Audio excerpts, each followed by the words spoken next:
All right, guys, we are I live. can You hear guys you. want to check uh, if you want to share, invite some people in.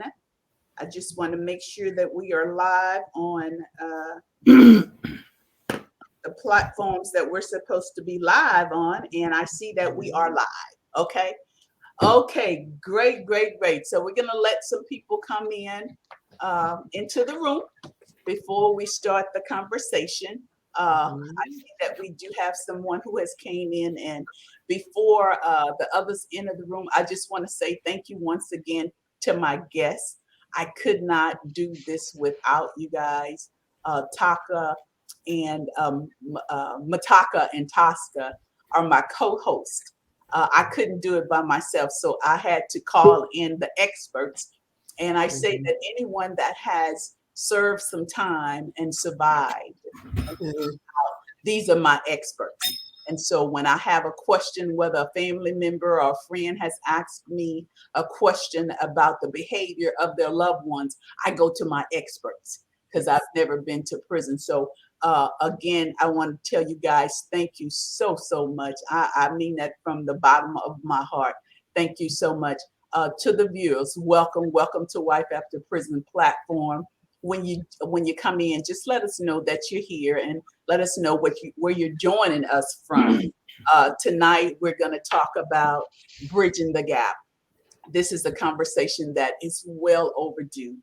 I had planned it some months ago, and then some things happened, and I wasn't able to host the live. And last month, we had a conversation, and Ms. Baptiste. And my guests will get an opportunity to introduce themselves shortly. But Ms. Baptiste is a licensed professional counselor. And during the last live that we had, she asked a question. She said, "What can I do to help?"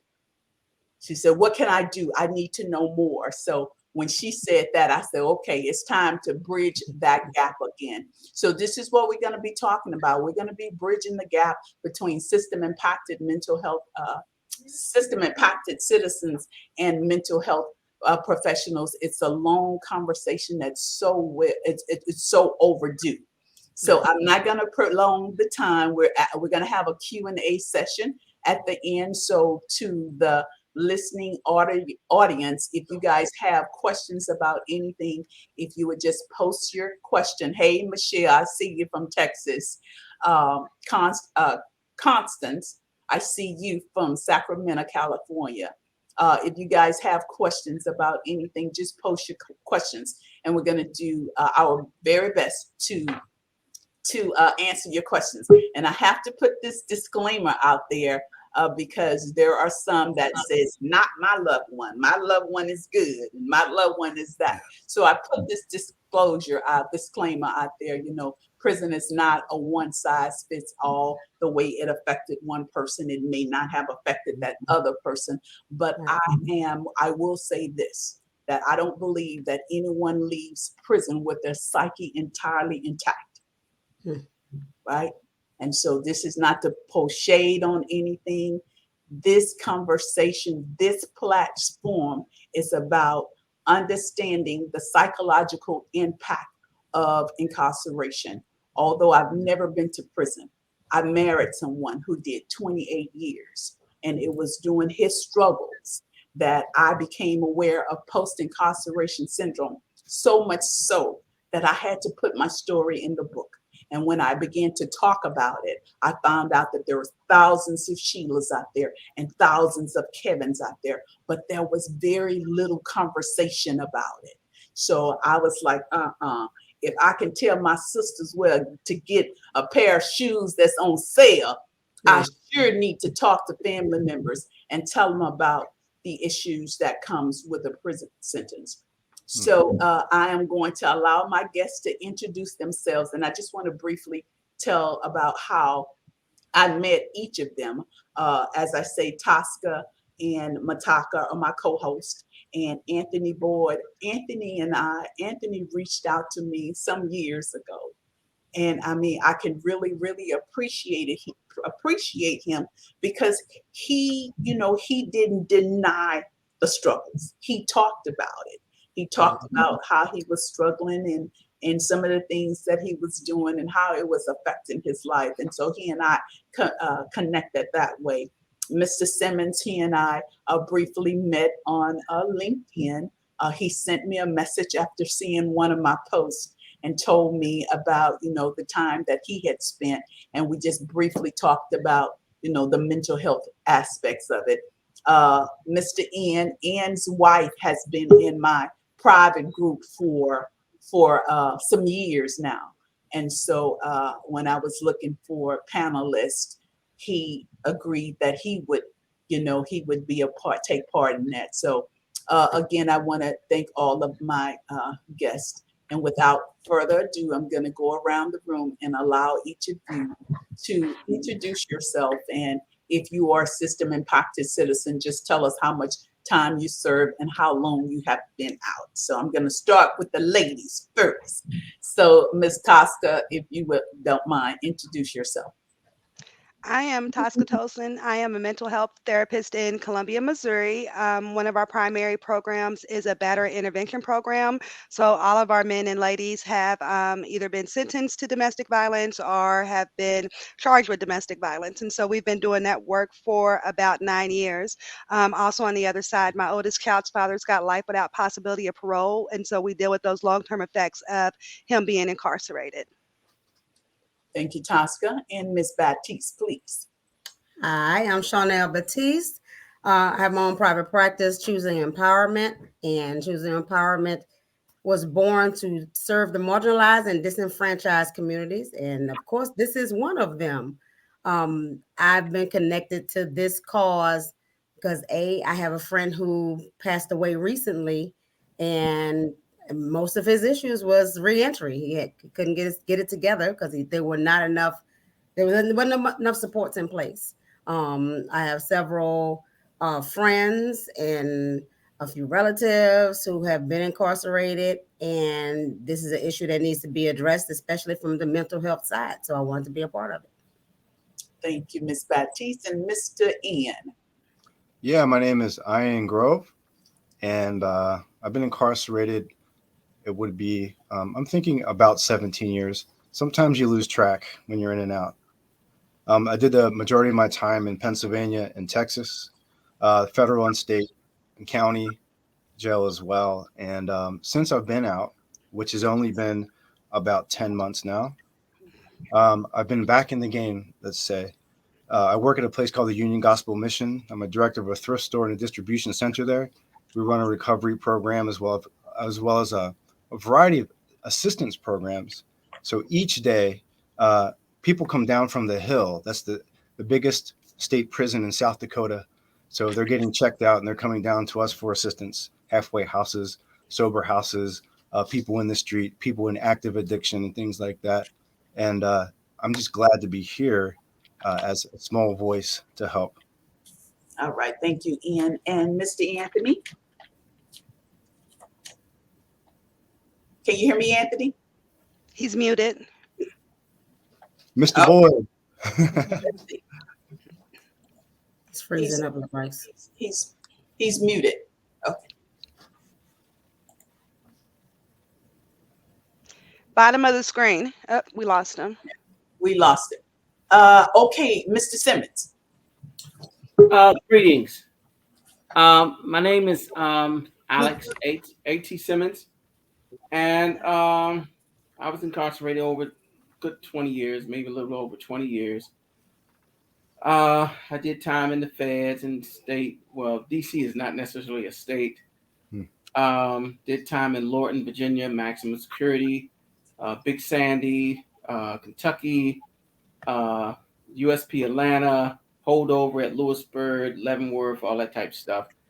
Um, it's quite a few places.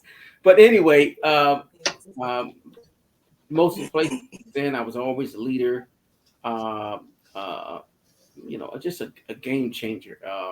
In the law library, in the education department, I got 3 or 4 books. Spanish and English. I learned Spanish. I speak Spanish fluent, etc.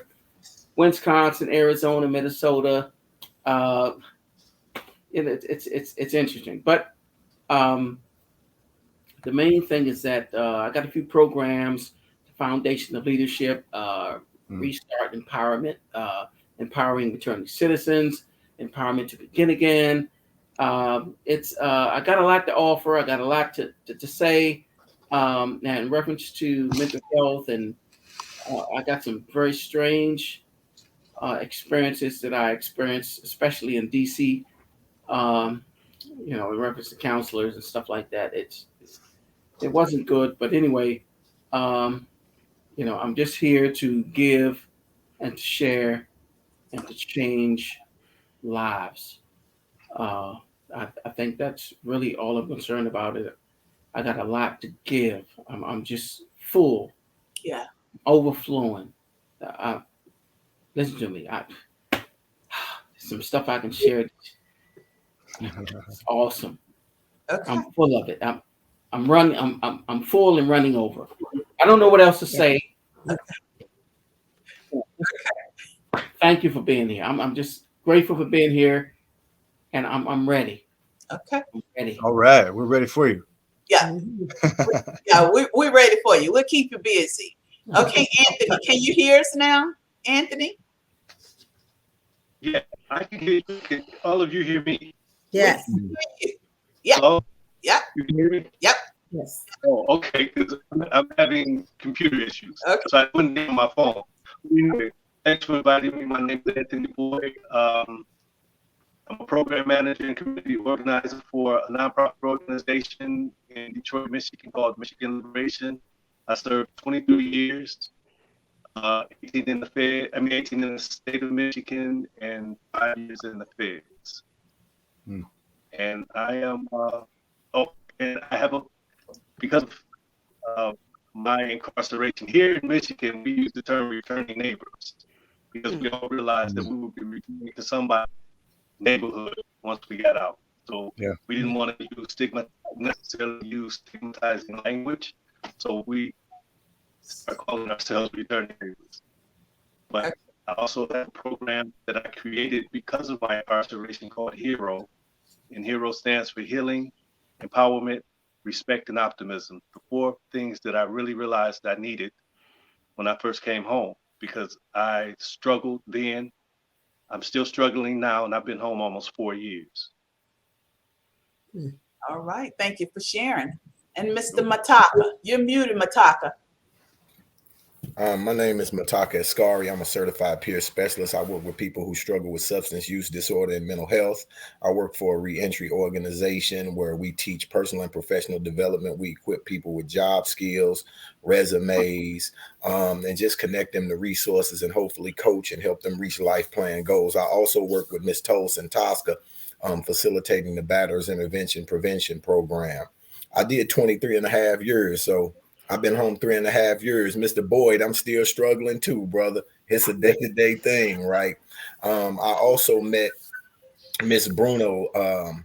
I did an NPR radio article on post-incarceration syndrome here in Missouri. I started talking about it because I realized that things were happening to me and I didn't really understand it, but I knew something was going on. Me being a black man from St. Louis, I ain't want to hear nothing about no mental health. I wasn't trying to hear none of that stuff. Hey, listen, I'm a soldier. Ain't no mental health. That's right. That stuff.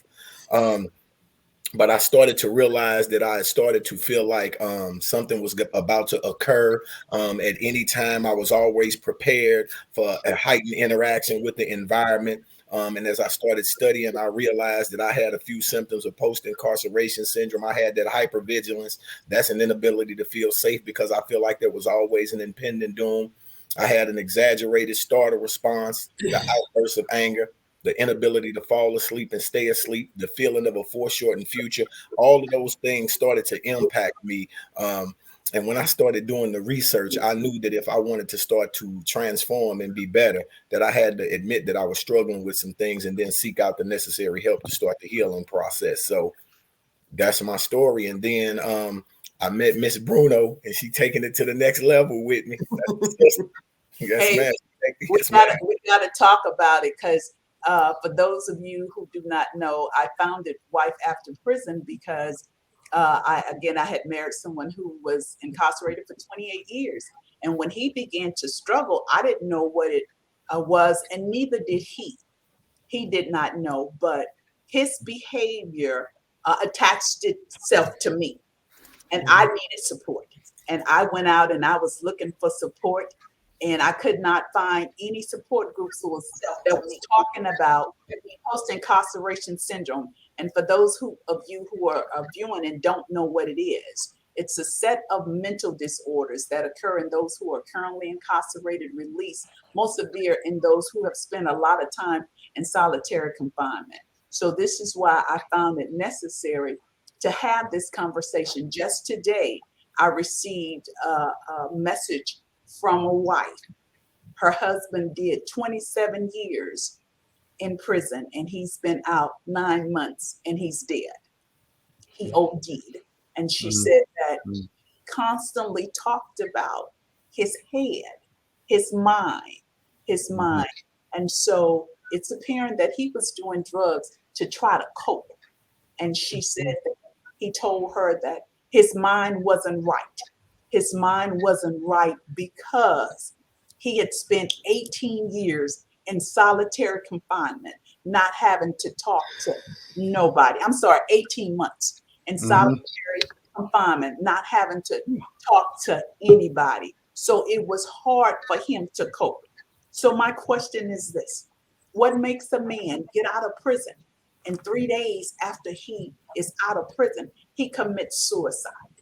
And what makes a man who did 20 something years in prison take a gun to his head and blow his brains out? What makes another man who got out of prison and took a gun to his chest and pulled the trigger? So it's a necessary conversation. I get DMs from men who saying, I'm messed up. I'm messed up. One said, I did 22 years and I'm so messed up, and I messed up my wife's head. So it's a necessary conversation. It's time, it's past time that we bridge this gap.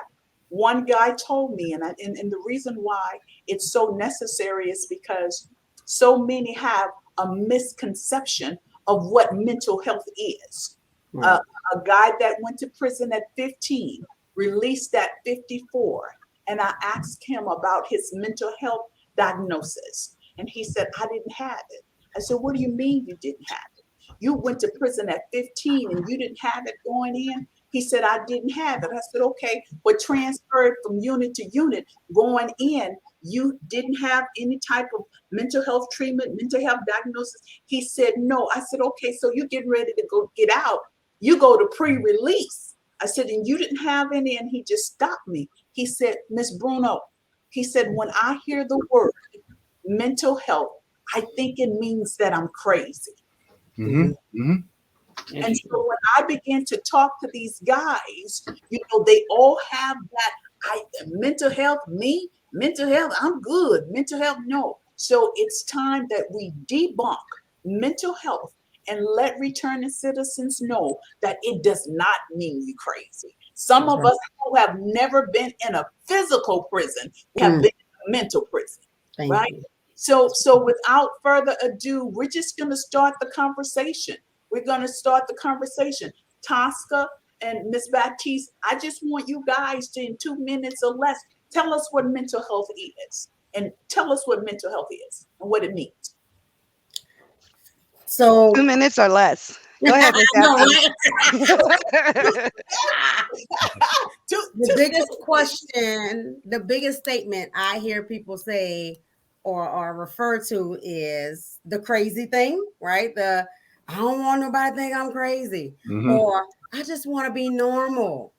What's normal? That is always my question. What is normal? Right? That there is none. There is nothing that is normal. Mental health is just that, taking care of your mental, right? And that's how where some of our experiences, where some of the things that's happened to us, and some of them things are jacked up. They jacked up and they cause us to be jacked up. And that's how we respond to the world. And that's how we interact with other people. And we are all connected in yeah, some way, shape, or form. we are all connected. And Yeah. so my behavior is going to affect you no matter where I've been, whether I'm behind bars, whether I'm on outside with my family, my kids, it's going to affect other people. Yeah. Right. Yeah. And so instead of with my clients, I like to focus on mental wellness rather than mental illness. Mhm. Right. Because we want ourselves to be well. But there are so many circumstances that we got growing up, even before you hit prison, Yeah. that, Yeah. have affected That's your true. Very well-being true.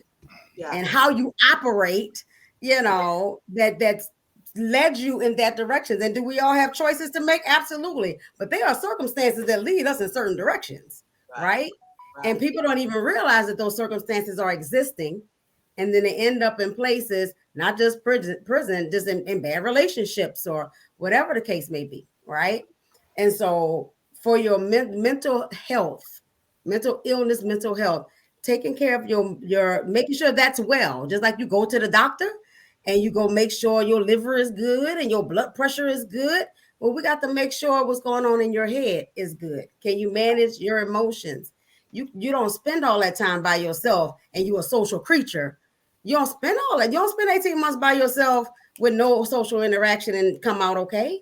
Yeah. When we were created as social creatures, Right. right? When we are all connected, Yeah. and so when those things happen, um like we got to get rid of the normal, the term normal, and the term crazy.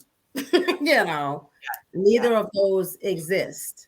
We Right. all, including us therapists, we all have some mental health things to be aware of, Yeah. to learn how to cope with. Right. You know, when bad things happen to you, your body responds to it. Period.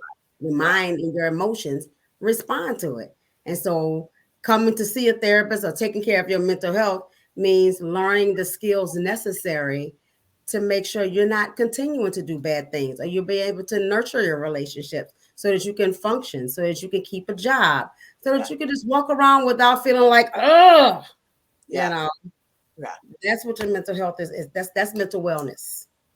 All right. Thank you, ma'am. And Hmm. Miss Tosca. Just like Ms. Baptiste said, it's taking care of the inside of you.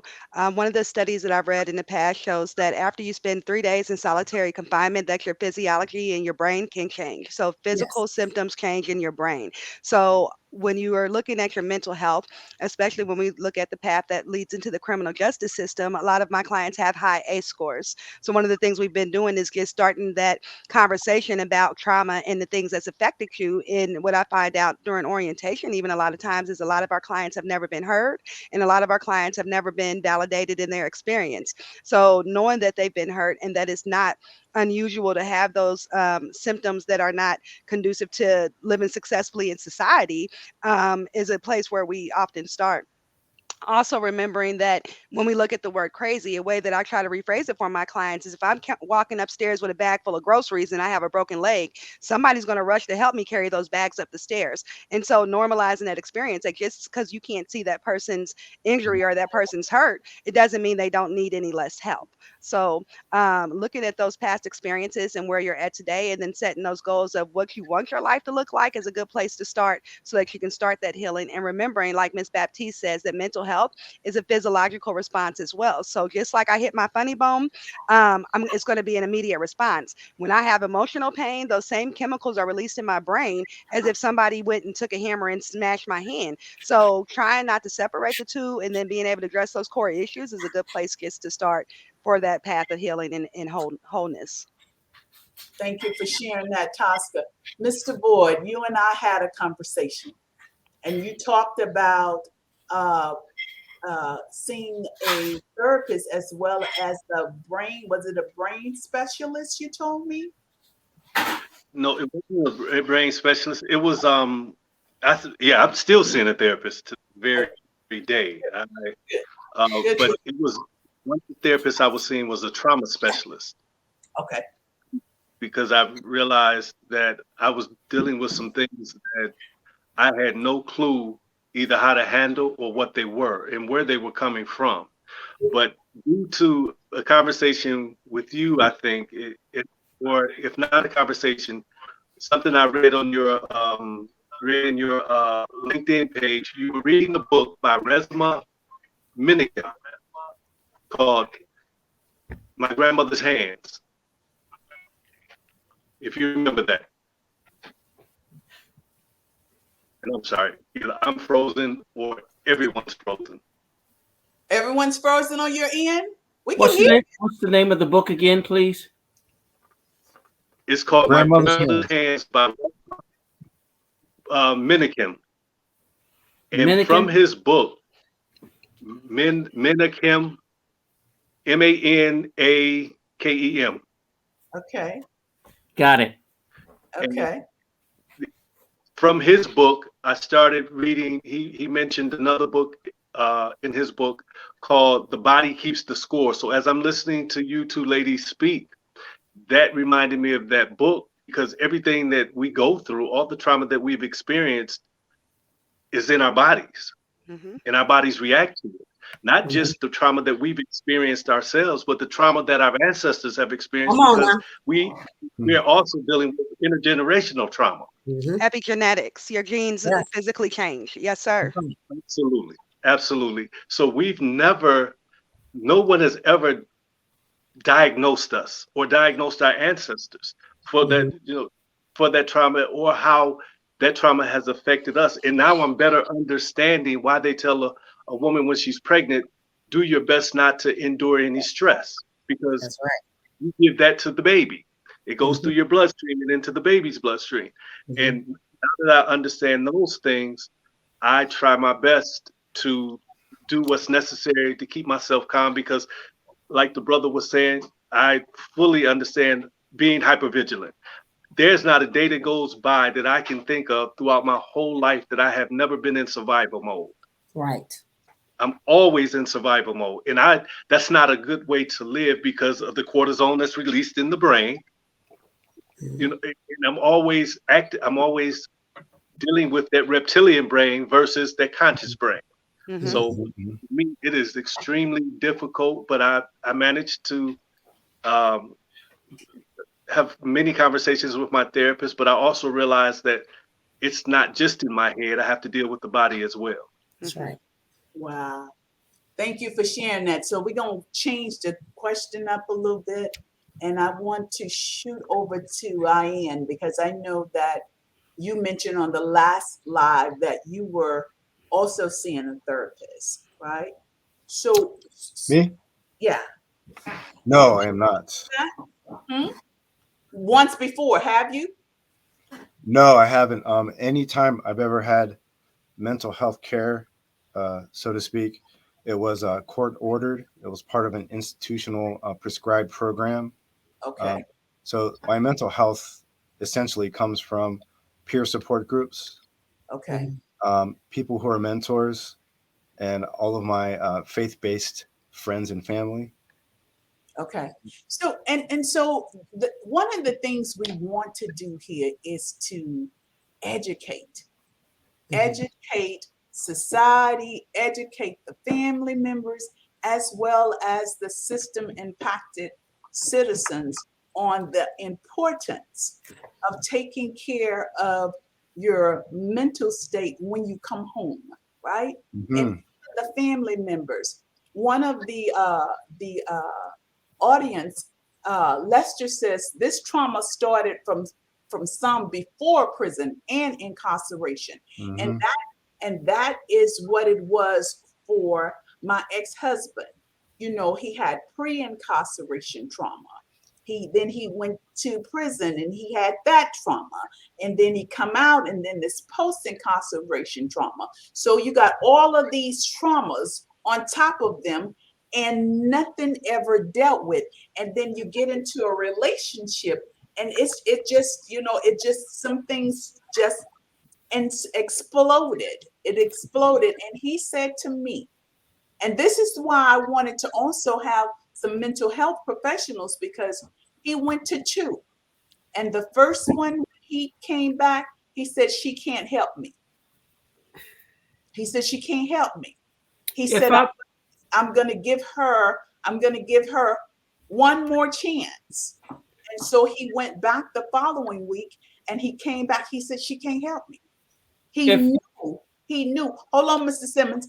He knew that what he was dealing with, and based on the feedback that he was getting from her, that she couldn't help him. So he said, I got to find somebody else. And I'm tripping because I'm like, man, how long is it going to take? Hmm. Because because of the stuff that was going on in the marriage. But he found another one, and day one she cracked him open. And you said something, I think, Mr. Boyd, she was heavy trauma. She was heavy trauma. So that's one of the things that when you're looking for a therapist for your loved one or for yourself, make sure that they're trauma. They Trauma specialize in trauma. informed. And like I've said to some couples, look, you're talking about your life. Interview them. That's right. Interview them. Don't let them just tell you anything. And lastly, one of the things that Kevin said to me, he said, as much trauma that I have experienced in my life, he said therapy would have to be a lifestyle for me. And some Hmm. of them, it may just be a lifestyle for them. So let me get to Mr. Mataka, and then I'm gonna come back to you, Mr. Simmons. So Mataka, we talk all the time about this, and you're so open and you're so candid about the struggles, whereas some people they're not, and you just break it down in layman's term where anybody can understand. So talk to us about mental health. And this is the thing, guys, and I want y'all to be thinking about this, because this is bridging the gap between mental health specialists and mental health professionals and you guys. I want you guys to have that conversation. Okay, so awesome, Miss awesome. Tosca, if I bring this to you, how can you help me? What kind of tools can you give me? And as Miss Baptiste, you're the one, you're here today because you asked a question on the last slide. I need to know more. She said, Yes. I need to know more about serving this population. What can I do to help? And Mr. Williams was on the live that day, and he said, number one, he said, I think they need to come out the textbooks. Yes. So I want you guys just to have that dialogue and have that conversation. What can I do to help? And if I give you this, if I expose this to you, how can you help me? Right? So you guys, y'all can jump in. Mataka, y'all jump in. Y'all have that conversation. I'm gonna be over here in the chat pulling up some questions. Okay. So, All right. so Somebody Mr. asked Boyd, about go the ahead. body keeps the score, and yes, that was the name of the text. The body keeps the score, and I'm looking up the name of it for you guys. Okay. What So is that again? The the body keeps body the keeps. score. Somebody asked about the name of the book, and The Yeah. that body keeps the score. yes. So Mr. Boyd said something. When we talk about and a few people mentioned it, we mention it all the time, especially when when Tosca and I we have been utilizing the ACEs test a lot, right? Because we understand that the trauma that led us to prison was not our initial trauma. You have multiple forms of trauma. Some of the first trauma we experience is in the form of harmful language from the people who are supposed to protect us. That's sanctuary trauma.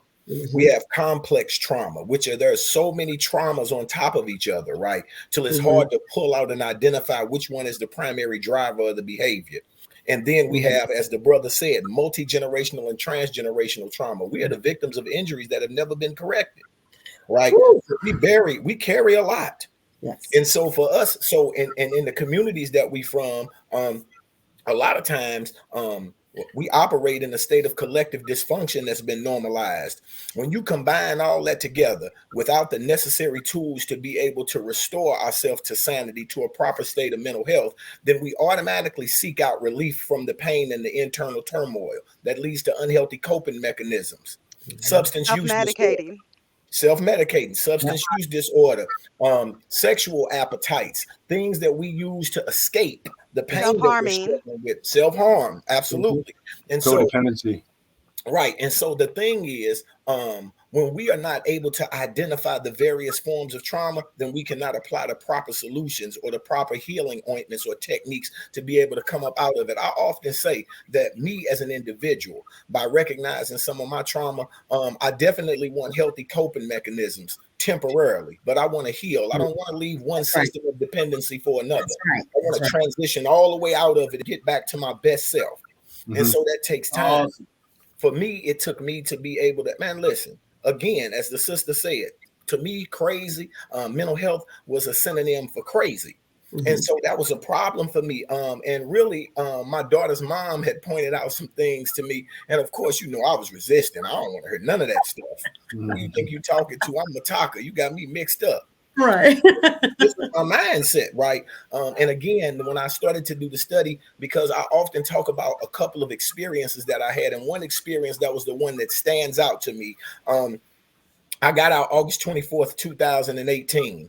And so in September, early September, it's still hot outside. We going to see Tiffany Haddish and Kevin Hart's Night School. Now, my daughter's mom chose to sit in the middle of the theater with 1 million people around me, behind me, on the side of me. Anthony, I'm shake your good. leg. Man, my spider sense is going berserk. Yes. I'm trying to seem normal though, right? I'm trying not to look bothered by it. So as Mhm. everybody else is enjoying the movie, I'm scanning the theater. Mhm. Hypervigilance, Mr. Boyd. I'm trying to see. I feel like something about to jump off. I got to be ready. Listen, what I got to fight or flight. Let me look for some exits. Let me see if it's some.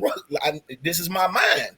Mhm. So as I'm looking around, I see some guys in some hoodies, right? So I'm saying to myself, man, it's 85 degrees outside, right? I'm looking Mhm. around these guys Mhm. over here laughing. There's a couple of them. No, in my mind, it's about to be a theater shoot. That's right. Mhm. Bro, this is what's in my mind. So That's I'm right. chilling. Mhm. I'm Mhm. trying to hold this right. Everybody laughing and having a good time. Me, I'm internally like I'm going through it. So finally, I turned to my daughter's mom and I'm like, listen, hey, I don't know what's going on, but I think it's something about to go down. These guys got these hoodies on. Why they got hoodies on? She said, Mataka, it's cold in here.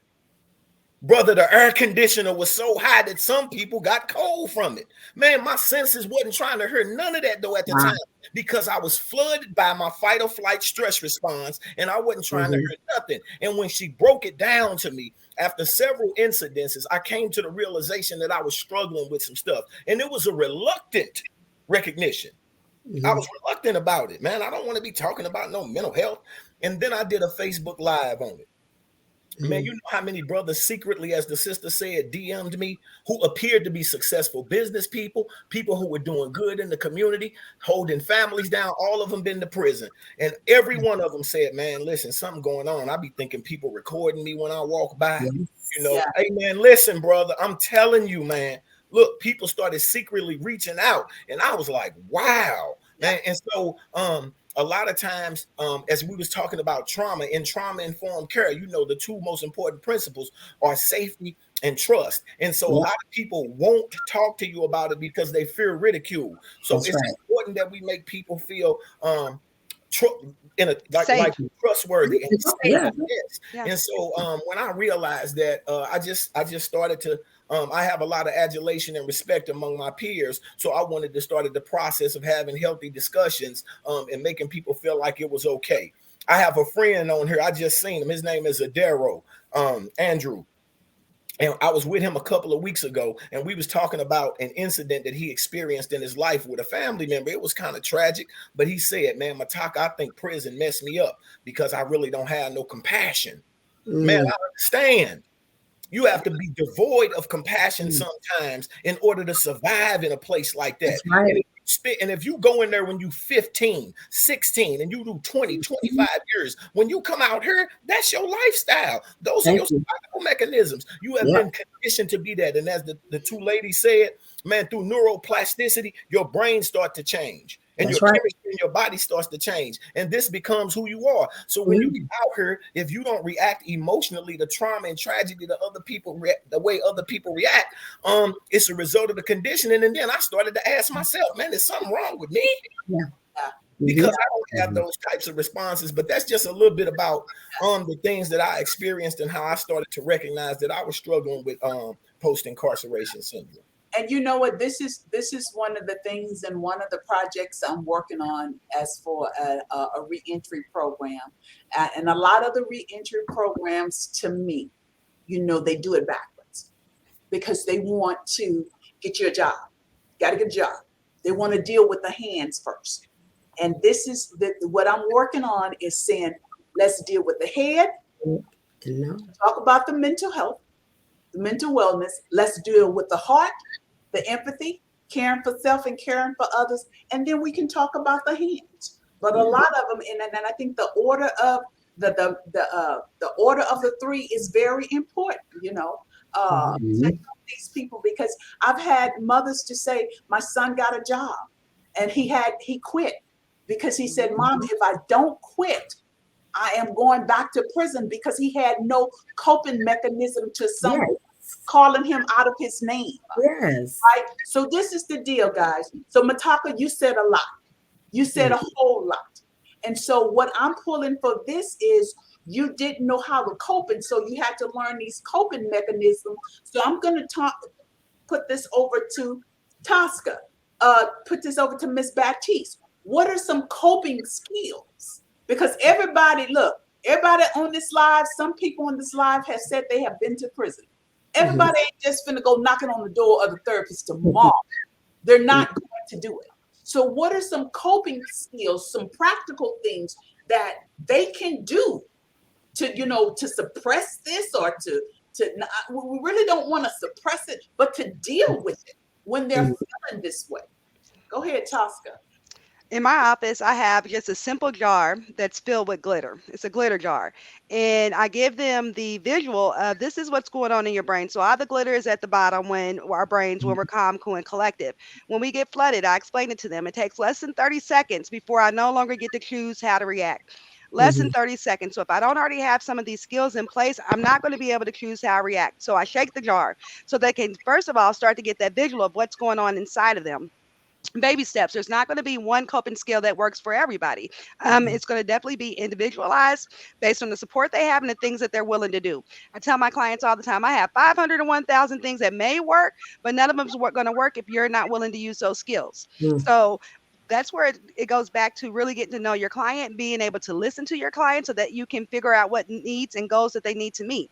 Because what looks like for success for one person might be keeping a job for 2 years. For somebody else, it might be, oh, I kept my first job for 6 months. What do we Right. need to have in place, and how do you identify success for that person to be able to achieve that goal? So one of the primary things I've done is to allow my clients to identify what does success mean to you. What are you Mhm. willing to do to make yourself feel better? What things are you willing to take in? Whether that's going to therapy, whether that's working out, whether that's just noticing your mind. A lot of our clients aren't even breathing, right? Because we're so hyper vigilant and we're also on edge so much.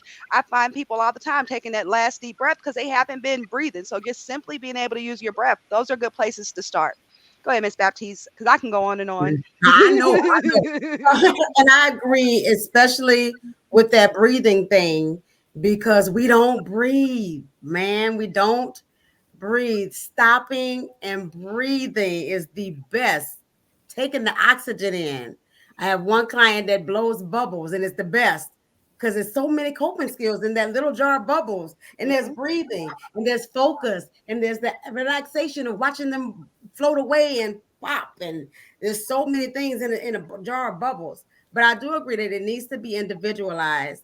There has to be a an identification because a lot of times you don't know what's going on, right? And so that takes educating peers, educating families as to what we're looking for and what is going on in your head. What wait, you hyper vigilant? Yeah, Educating people as to what that looks like coming out, right? And this is what this is starting, right? Helping people to understand this is what that thing looks like. He ain't mad. He ain't upset. It's not that he don't care. He just learned how to turn it off because he needed to survive where he was. yeah, And so he just brought that same skill out here, yeah, right? So taking the baby steps, recognizing what's going on with you, recognizing where it comes from, because we don't want to live in that space, but we want to figure out where it comes from so we can bring it to the present, right?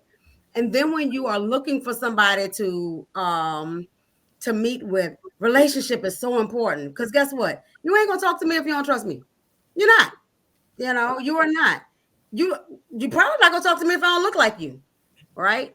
Which is why I reach out to and 95% of my caseload is Black people, you know, because we need somebody that looks like us, that there's certain things you ain't got to explain to me because I know it, because I come from the hood. We got some shared experiences. And so you tend to sit with me and talk to me more because there's certain things, you know, what we say, what's understood don't need to be explained, you know?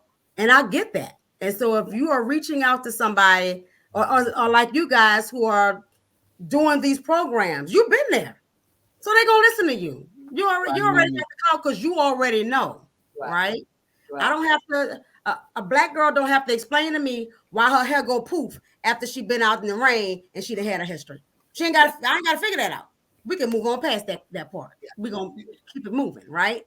And so there are certain things within the shared experience of a person that skips over some of that distrust and that you know, I can't, I ain't talking to no stranger because I don't feel like a stranger because I come from where you come from. Yeah. I've been where you've been. And even though I haven't been incarcerated, I know lots of people. I know some people, right? And I know the conditions that got you into the space because I lived through the same conditions, right? And I was probably 2 steps away from going to jail myself or something, you know, and stuff because I lived the same conditions, right?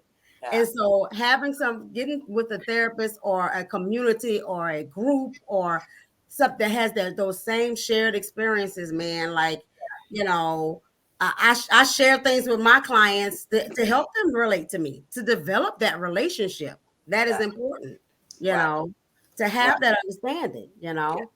So let me ask this. So, Mr. Simmons, did you spend any time in solitary confinement? It may be called something different. The whole Prison. Bucket. Yes, I spent quite a bit of time in that environment for many different reasons. Okay. And I don't want to get let me see what I can share. I've been Okay. in I've been in quite a few places. I mean, I've been in solitary confinement in Big Sandy. I don't know if anybody knows about where that place is. Up on top of a mountain in Kentucky. I've been in solitary confinement in USP Atlanta, Okay. Leavenworth, a couple of places. I mean, I'm not going to get into that. But the thing I want to share is that what really helped me out, there's, let me see, how can I put this? There's certain disciplines that a person can do to delete negative thought patterns. Mm-hmm. There's a certain discipline, there's a couple of them that a person can do to to um to undo. um that's the key. It has to do with the minds. It has to do with, there's patterns. And Like rewiring is what you're saying, like rewiring those yeah, brain because patterns. when doing this exercise, if you do it long enough, I start doing it for maybe 4 or 5 minutes, and it's difficult to do, but as you keep doing it, you'll What start, is you'll be, I'll let you into, you'll be able to do it for 5 or 10, 15 minutes. And if you keep doing it, you'll be able to do it for half an hour. I got to the point where I could do it for 4 or 5 hours. Oh And wow. when I started doing it for longer periods of time, I needed to be, I could not do it nowhere else but solitary confinement. Solitary confinement. I had to go there. No So distractions. I learned the technique from uh, a first, second, I think it was a first or second century book. I learned it from a Muslim. He was in Leavenworth for quite a few years, got his doctorate degree. But anyway, it was a book called The Philokalia. And in the Philokalia, or Philokalia, I don't know all that stuff. I don't know how to pronounce it. But anyway, listen to me. This is not a joke. This is not. Listen to me. I'm telling you, it changed my life. believe you. I'm not. Tell I'm not going to it tell you is. every. I I'm believe you. not going to tell you everything. Bro, Okay, you got us in suspense. What is it? Tell us. You got us in suspense. What is it? I'm not Are going you to tell talking you hold on. about everything. meditation? Well, hold on. Let me say this. So yeah, so we want to hear what it is, but we have a lot of questions that our listening audience want to ask you guys. So I'm going to ask you guys to hit it and get back so we can get Yeah. all around the room and get some of these questions Okay. answered. Okay, and I Okay, have so this is the key. This is the key. Now, with all due respect to all the people who are listening, if you want to really change, if you really want to see a difference, if you really want to talk about intrinsic motivations, propensity shifts, if you really want to tap into your purpose, if you really want to tap into why you are here, you do this exercise. It's called watchfulness and attentiveness. It changed my whole life. And it only took place after I learned these particular techniques. But the key is this, man, I'm telling you, if this exercise enables you to separate yourself from thoughts, it enables you to see thoughts at a distance without Mr. participating Samuel. or, huh? What is the exercise? You That's going what it is. It's the okay? So how exercise. do they do it? How do they do No, it? no, listen to me. The exercise is watchfulness. The Watchfulness. exercise is attentiveness. The exercise enables you to judge every thought that comes to mind. We have thoughts. We are not our thoughts. And that's where the problem is. The bottom line is sobriety. Now, see, I'm getting a little deep, but so I You don't know how to. I don't have enough time to really stretch it out. So I'm trying to condense everything, and condensing it makes it difficult. A matter of fact, I tell you what. Now I already wrote 3 or 4 books about it. Like I said, I did over 20 years, and I learned this all in prison. And listen to me. This is the God honest truth. Now, I'm going to share something with you. You may not believe it, but I'm telling you, when I begin to exercise and do what I did in this book called The Philokalia, what did you do? What did you do? all I did was Tell us sit what you still. did. All I did was sit still and stop thinking. Stop thinking. It's the mind. Stop thinking. Stop thinking. A lot of people think that they can't stop thinking. The mind is always moving. Now I know I sound probably historic, like I'm crazy, but I'm telling you, it was only doing these exercises that I tapped into my own purpose. The bottom line is purpose. Once you find your purpose, oh, listen to me. It's so much. Yeah, I understand it. So But what were you replacing negative thoughts with positive thoughts? Is that what you was doing? No, listen to Okay, me. just No, stop he thinking. wasn't The thinking at all. exercise. Let me tell you Look, something. look. Okay, The let me tell you exercise. something. Listen to me. The exercise does not discriminate between negative or positive. It Okay, Yeah. just The deletes absence of everything. thought. Is it the It absence of deletes thought? everything. It okay, deletes yeah, everything. okay, Listen to me. I, I'm telling. Look, get okay, the. so I Oh, think one of the really positive crazy. things, one of the really positive outcomes that we reap from exercises like that, which also come from things like rational emotive therapy and Yeah. cognitive behavioral Mindfulness. therapy, Yes. is that Right. it really Mindfulness. Yeah. creates objectivity. Oh, It Jesus. enables us I'm, to I'm separate sorry. I ourselves. apologize. It's simply life changing, and I yeah, did all of this Pardon in me. segregation. okay. So And that the comes from an reason, look, ancient. let That me is tell an you, Powerful, ancient. look, That let is me an tell you something. ancient practice that It powerful. comes is. from. It But comes from check an this ancient out. African spiritual system. Yes. It's been in effect for a long Long time. time. It's called the Watcher. It comes from Amun theology out of Kemet. It's the process of separating yourself when you have an emotional response and Mhm. watching yourself like a movie, Yeah. detaching yourself from That's it. what's from it. So that's an Oh, ancient. listen to me. Life changing. Listen to me. I became a leader in prison doing these exercises everywhere I went. I don't care. I've been in almost 10, 15 different institutions. Okay, And I'm telling you, it changed my whole life. It okay, cleansed me. It okay, cleansed me of trauma. It cleansed me of all that stuff. All listen to yeah, me. I Mr. didn't have Simmons, to you get have to help be, from you my have to mom. be, Mr. Simmons, Mr. Mr. Simmons, Simmons, let you me tell gotta you, I let think Miss, that's you gotta that's let Miss Bruno be the host. You gotta let her yeah. be the host, young So, brother. Mr. Simmons, and I think what you're saying is very, very important. And I think we're Mhm. kind of veering off topic a little Yes, bit. I want to stay on topic. I yes. want to bridge this gap. I want to, help the audience. I want them, the my panelists and my specialists. I want to talk about mental health and bridging the gap.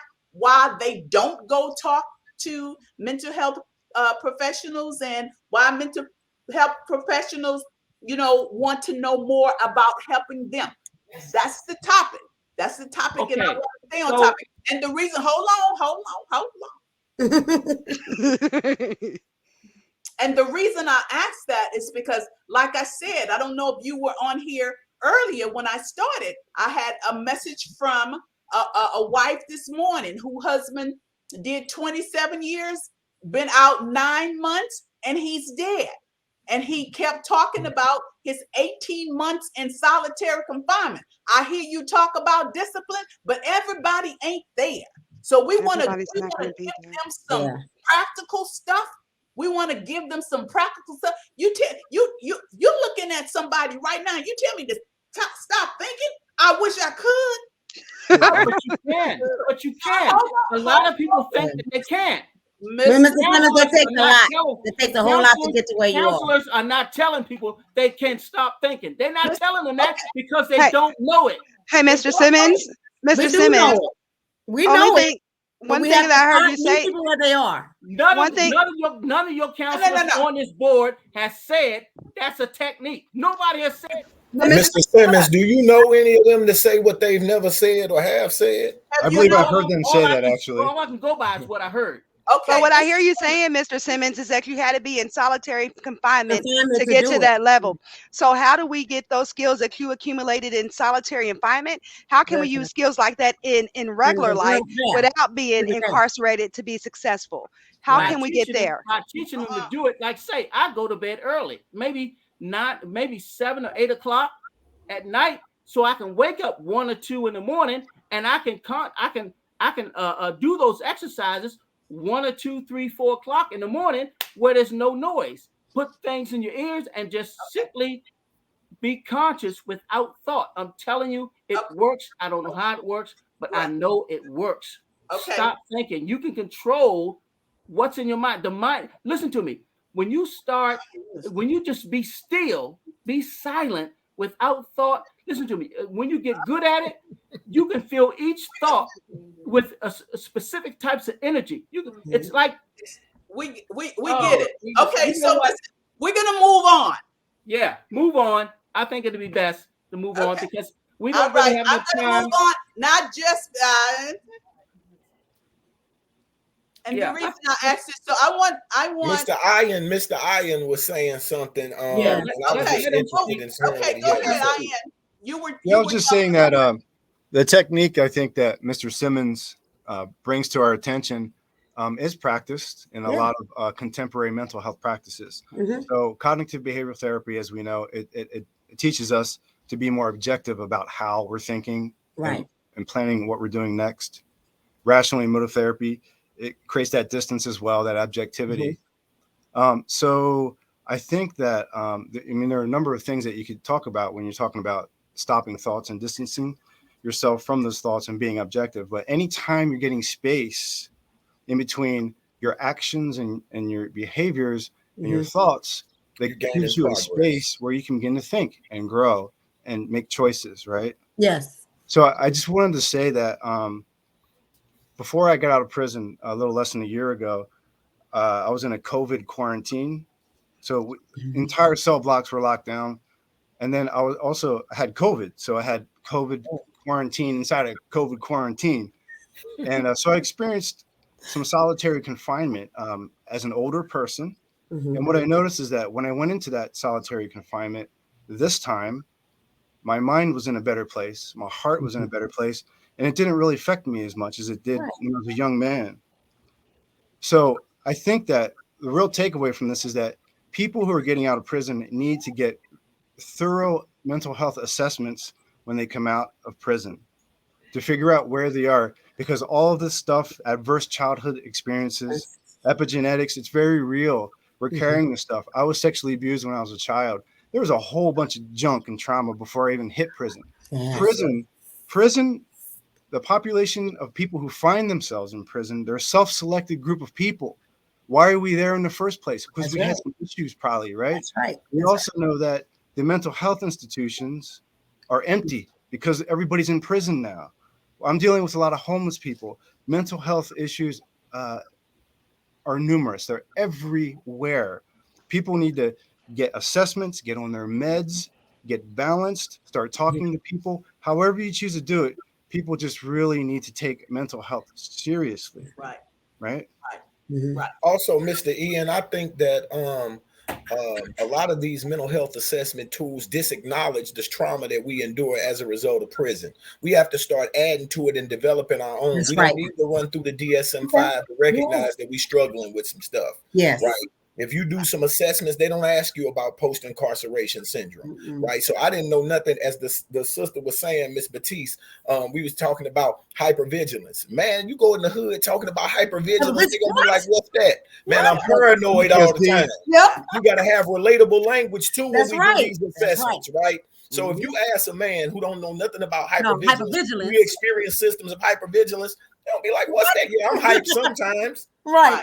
And So we have to use relatable language also. And so there are things that we can utilize from the current assessment tools, but we have to start incorporating stuff like different language, right? Different understandings. And we don't need to run through the DSM-5, man, to be able to recognize certain things, right? That's somebody else attempting to validate a reality that we know we've been through. I am definitely a proponent of certain mental health assessment tools, but there are some things that need to be added to that and some things that need to be taken out of it. Totally agree. I agree.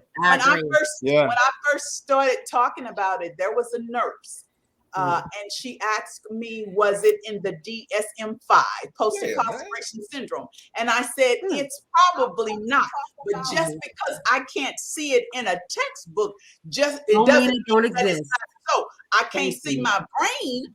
But I know that I have one, right? So we have to. And then another one told me, that's just PTSD. I said, well, wait a minute, you can't edit my story for me.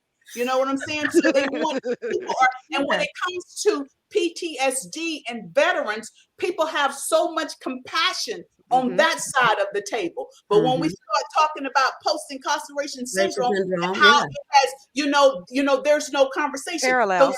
So this is the thing. This is the thing. I'm here, and this is my thing. When I needed support, when I needed answers, I couldn't find nothing. So I could not find nothing. So anytime somebody hit me, like I said in the beginning, if anytime that someone, a loved one, asks a question to me and I have no knowledge of it, I know a whole bunch of experts. And experts are the ones that have been to prison. And these are the ones that I go to. Now, this is the reason why I brought up the solitary confinement. Number one is because of the wife that hit me up this morning. 9 months out, 18 months in solitary confinement. He said he couldn't shut his mind out. He OD'd. Now we have another lady in here asking a question. Making a statement. She says, my husband is in solitary confinement and has been there for 2.5 years. That concerns me. But listen to me. Hey, look, hear me out. Listen to me. I'm telling you the truth. Let me say that's this. The best place he needs to be. Mr. Simmons, let me tell you something. That's not true for everybody, though. That's right. But for me, not true for everybody. That's where I learned everything. Hold on. Cut. Edit. Stop, please. Hold up. Because this is not about a me thing. Right. This ain't about me. Help the masses. It's not about me, Mr. Simmons. Hold up. Right? It's not. It's about helping people. And everybody is not there where you are. Right. And everybody don't have the discipline. Everybody don't have the discipline that you had to shut it off. Right. So for those that do not have that discipline, we need something for them want too. to give them some practical, some coping skills. This lady can go tell her husband, honey, just breathe. Breathe, baby. Breathe. We're not going to go in here and tell this man, just stop thinking. That's hard to do when you're choking. You can't breathe when you're choking. Come on, man. And listen to People me. in And active listen, despair. and to add on to that, to add on what you're saying, look, you know, I knew inmates in there. These were straight up killers. Now, I wasn't even concerned about them. It was the staff that was most important to me, because it was the staff, the officers that were popping the cells, allowing people to be killed, allowing people to be stabbed. So I mean, when you think about that, you think about the guy that, let's say, like the young lady that you're talking about and her husband in solitary confinement. He not only has to deal with that, his own thoughts, he got to trust that the officers are going to do what they're supposed to do. Because where I was at, especially in DC and Lorton, God, oh Jesus, I don't even want to talk about it. It was crazy. So I mean, just what you're saying is so true. I mean, hey, look, you talking about counseling? Oh my God, you need more than counseling. You need, oh geez, I don't know what a person may need in a situation like that. But thank God, in reference to me, I studied. I read the books. I read, and I learned. I got the information from the Philokalia, from a Muslim, and I'm a Christian. And this guy shared that information with me, and that's the information that changed my life. Now, in reference to those other individuals who may not be where I am, may be on a different frame of mind, etc., etc. I mean, hey, and some of the counselors. Now, look, I can take you even further. No. You gotta answer some of these. May You I, gotta may answer I, some of may our I share questions. something? One of the things that one of the people in our comments says that over talking is also an aggressive behavior that comes It from age is. and being It an does. environment that one It needs to be does. heard because feeling never being heard. Yes. Listening is also important. Just taking that time, and I don't Well, know. let me be quiet. I'll So, listen. Miss Tolson, If that it's a applies good. to me, if they're No. referring to me, let me be quiet. Miss So I Tolson, was I'm what I sorry. was Go gonna ahead. say is, how do we get to a place where people can feel heard, right? So that they can be listened to, so that we can set goals that people can help, that they can achieve. Um, and I know that it sounds like we may not be listening, but we hear you, Mr. Simmons. Yes. And what I also hear, you said that you worked a long time on being able to be quiet, but now Yes. it's all coming out because at some point in time you weren't heard. That's Right. all. That's okay. And that's a long-term effect. And how can everybody get to a place where they can be heard so that they can feel healthy and whole and safe? Right. Yeah. So Also, let's go on. Interesting. I just want to say one thing, and I'm Okay, so and also, then we're gonna yes, address ma'am. Yes, Glass's ma'am. statement. Okay. Let's take into consideration that everybody does not have the ability to read at the same levels, Hmm. right? Right. Reading a book about working out don't get you in shape, Nope. right? Because I read a bunch of books. I Okay. need to step my push-up game Yeah. up. All that stuff. And weight However, loss too. how do we take these things, as you said, and make them into practical, applicable things that Thank start you. your Small, process achievable of steps. developing Yes. healthy coping Yes. mechanisms and transition into healing? And Yeah. so I respect the fact that you did a lot of studying in prison, brother. I did too, right?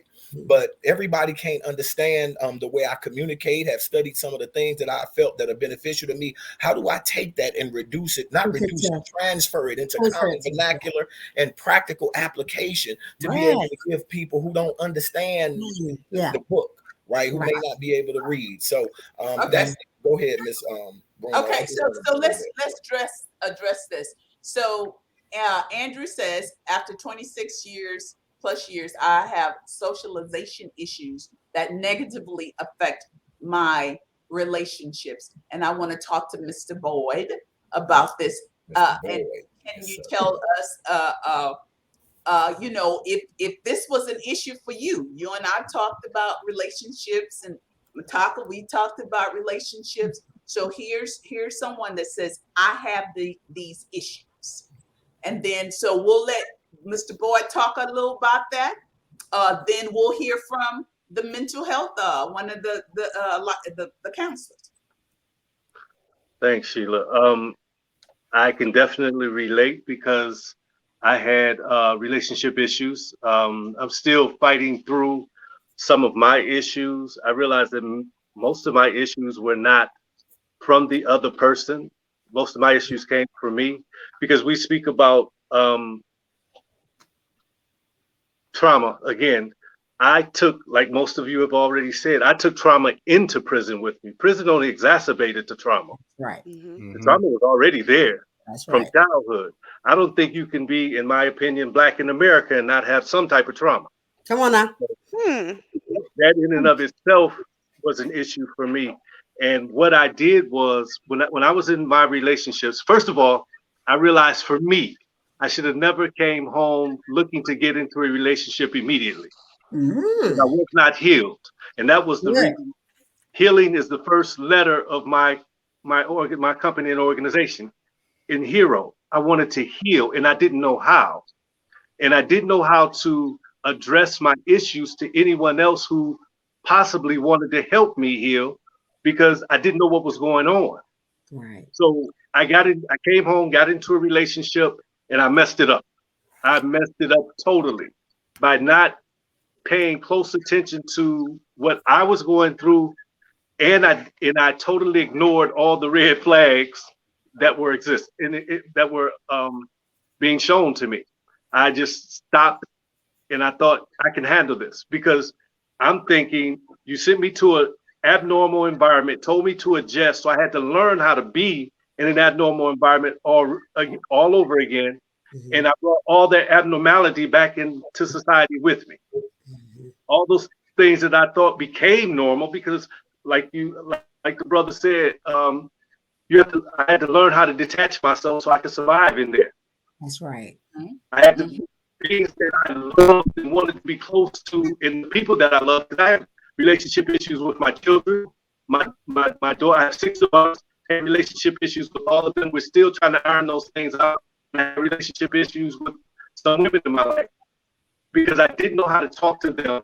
I was I was always on edge, and when they said something that I didn't like, reminded it triggered me. We don't even use trigger anymore. We use activated. It activated me, and I thought I was right back into this. How dare you talk to me like that?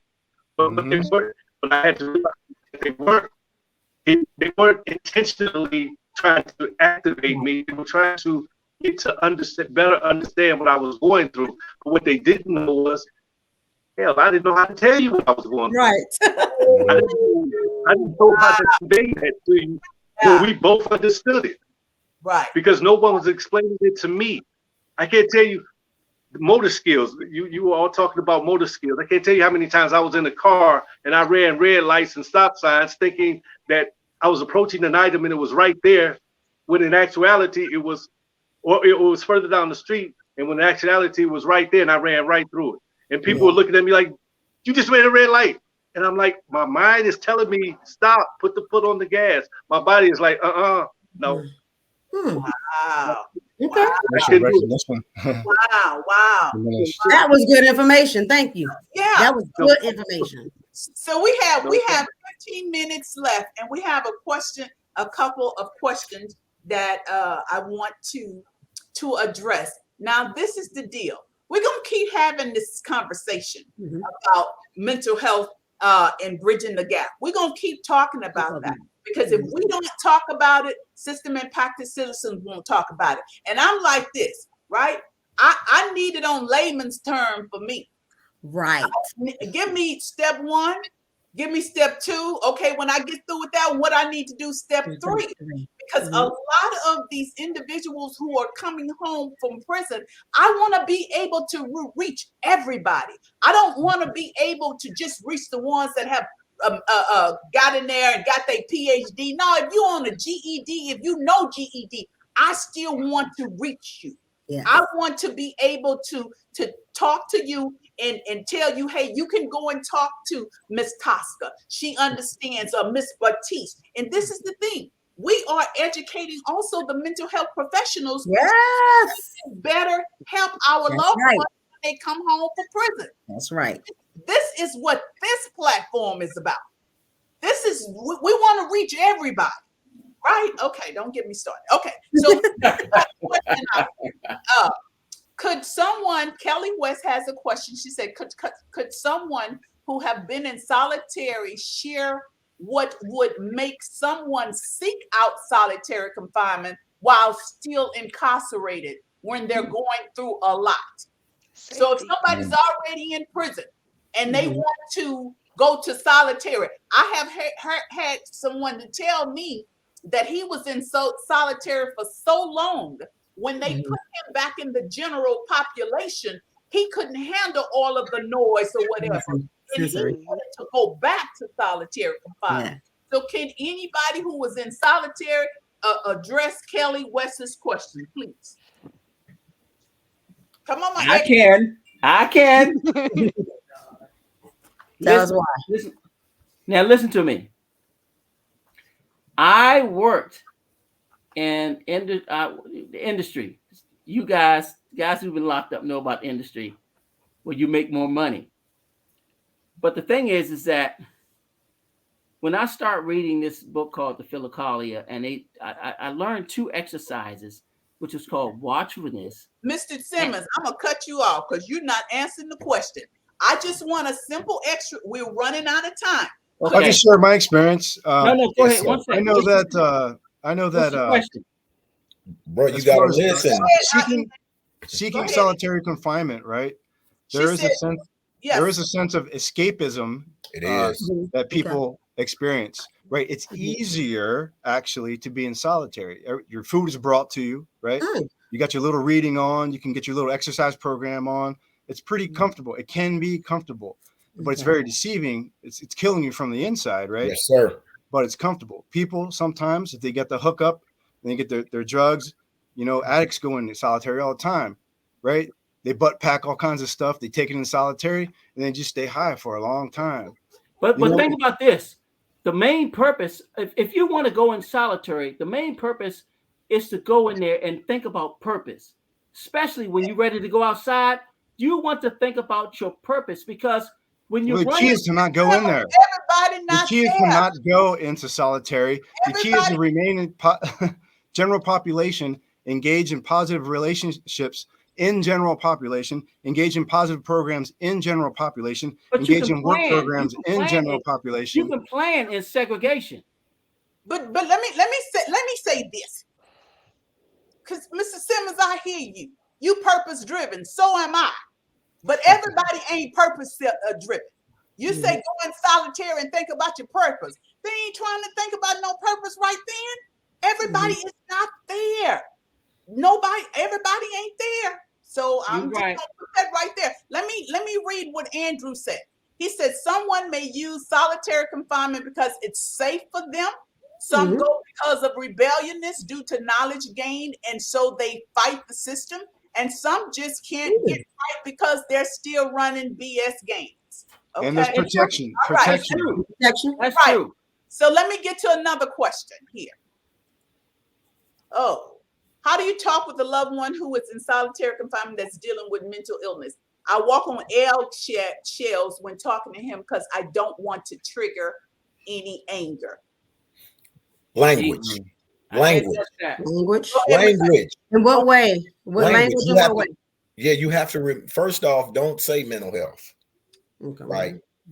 It's all, listen, people love steak and eggs, but if you give it to them on a trash can lid, they're going to reject it. Put it on Come a on clean now. plate, they're going to open up. Hurry up and give it to me. Well said. Yes. Hurry up and give it to me. So Yeah. it's about how you present things. Man, I think you're dealing with mental health issues. You ain't, man, don't nobody want to hear that, especially if a person has not been educated. You have to think of creative ways. How you feeling? Right. And when you start to, when they say, make them feel, the first thing you have to do when you talk is to develop a trust where people are comfortable with talking to you about how they feel and what they think. That's important too. And that deals with listening.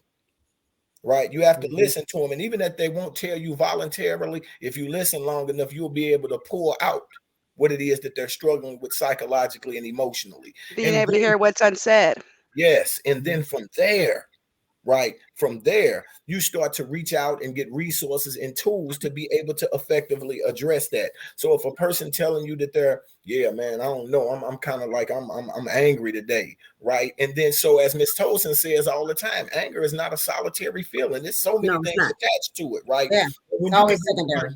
yeah, when you unravel the ball of yarn, we need to be skilled and trained. We need to learn different vernacular, and we need to have tools to be able to allow us to pull out those things from conversations for people that don't want to hear nothing about no mental health. Awesome. Yeah. And Tiana, I would also tell Tiana that what kind of mental health help are you getting that can help him? That's what I'm look. We give you tools, Miss then you can take those tools there, right? I give people therapy on the side all the time through their spouse.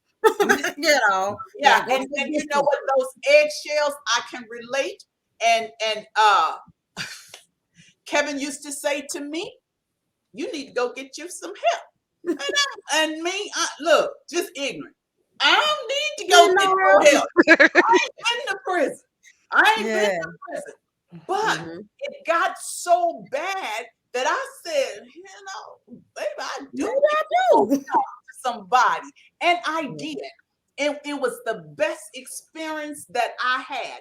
And it showed me. So I'm going to say to family members, a lot of times we want to just look at the loved ones because they got prison and we talking about post-incarceration, similar water, like they the only ones got the problems. No, ma'am, no, sir.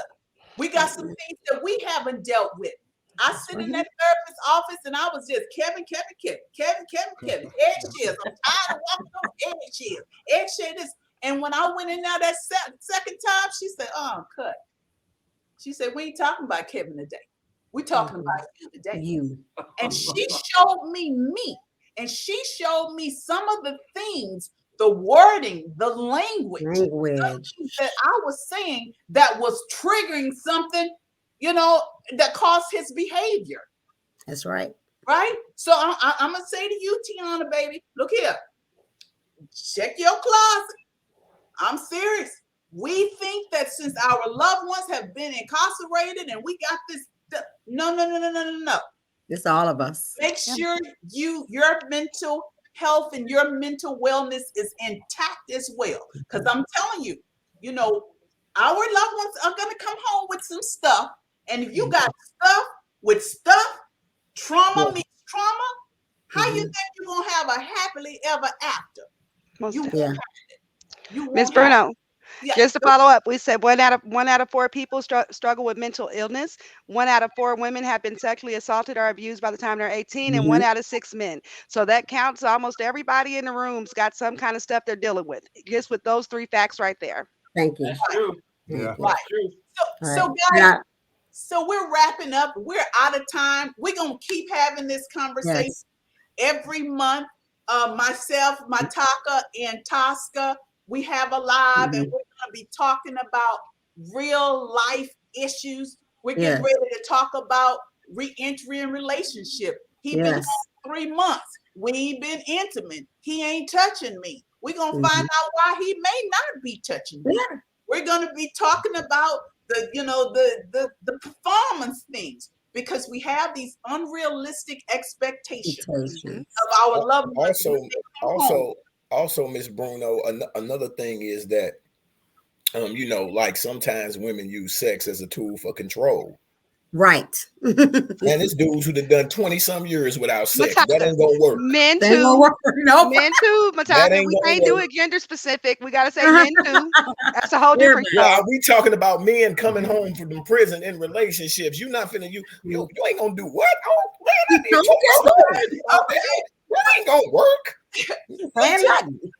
To the audience, if we did not, how do you deal with someone who doesn't? Okay. How do you deal with this? Is the last question. We got about 5 more minutes. How do you deal with someone who doesn't want therapy? Oh, Jesus. So that's a go ahead. I'm not touching that one. For that. What's Ian? He can touch that. Well, go ahead, Ms. Baptiste. I deal with a lot of people that don't want therapy, which is why you have to find creative ways. Yes. You know, just like we talked about language, is the difference between saying, do you have anxiety or your nerves bad? You know, it's using, if I have to use, I've had several husbands whose wife came to therapy and it's like, oh no, they ain't gonna do it. And I've invited the husband to therapy under the pretense of how you think your wife been doing in therapy? What you think? Has anything improved? What you think? And they end up spilling all the things, right? People don't come to therapy because they don't trust it. They don't. They think it's like it is on TV. And those of us who are therapists have to show people that it's not. It's a conversation. I get it. I understand. We just gonna talk about regular stuff. You know what I'm saying? And that's how you get it. You ease them into it by having regular conversation. You get in therapy and invite them to come.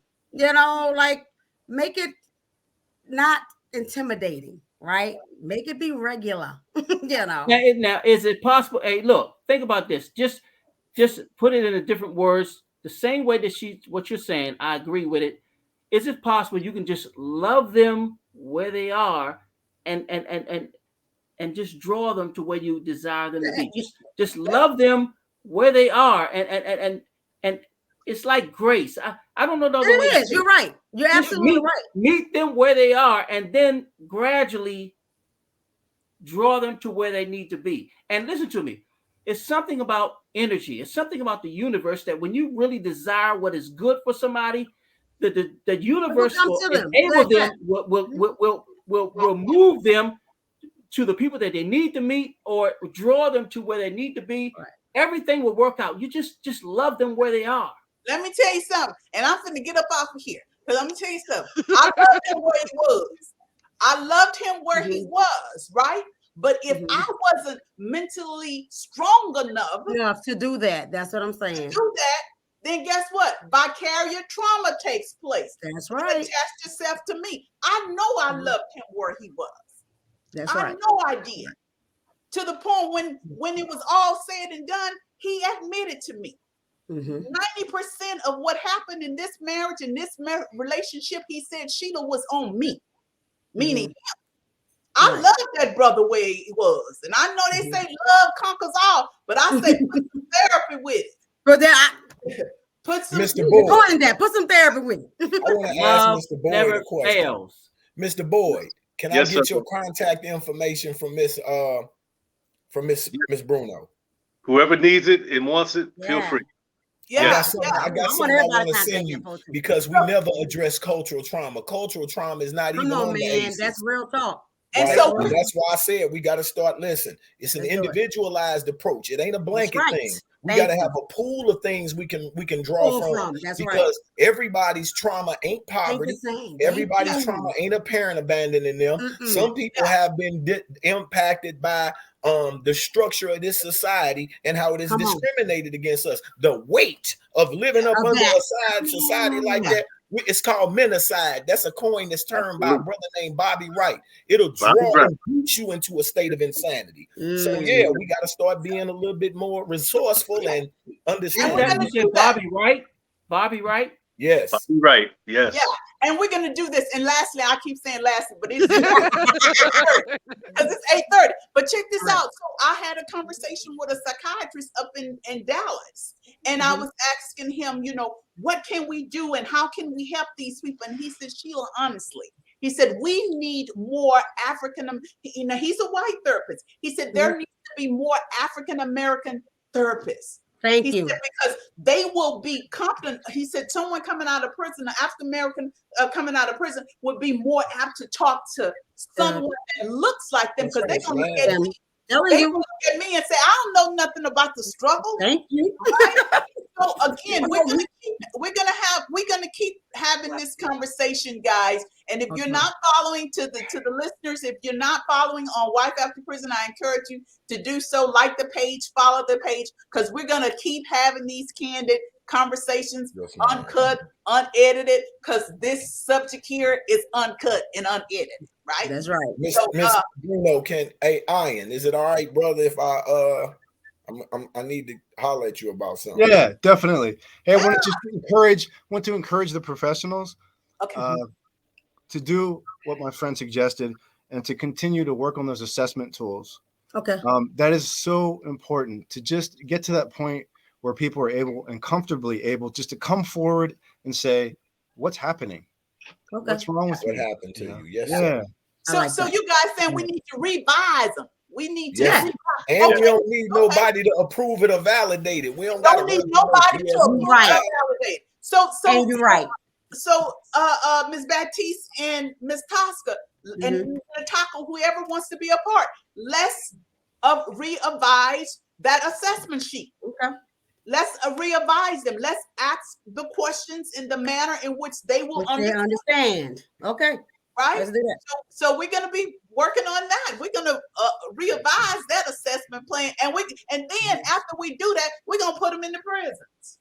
Okay. If we got Ms. a Bruno, copy and they can mail it Make to it their happen. loved one, we can do that. Yeah. you're getting Okay. some. You definitely need more time Yeah, in we your definitely need cat back. Agree more time. That's a good place to end. That's a positive action. That's Yeah. positive. Yes, sir. All right. Yes, sir. Next step. I love you. I love you. I appreciate Thank you. you all. I Thank you for appreciate having y'all us. time. Thank you guys for tuning Thank in. you. You guys Appreciate for coming to Peace. your part. All right. Bye bye. Okay, Mataka, he didn't hang up. But Tosca, we need to have our little debrief and we gone. All right. All right. Thank you. Have a good evening, all. All right. Thank you. Good night. Night. Okay. Everybody got off. Everybody go. Okay, so I'm gonna end the live Mhm. and then I think we may still be able to talk. Okay.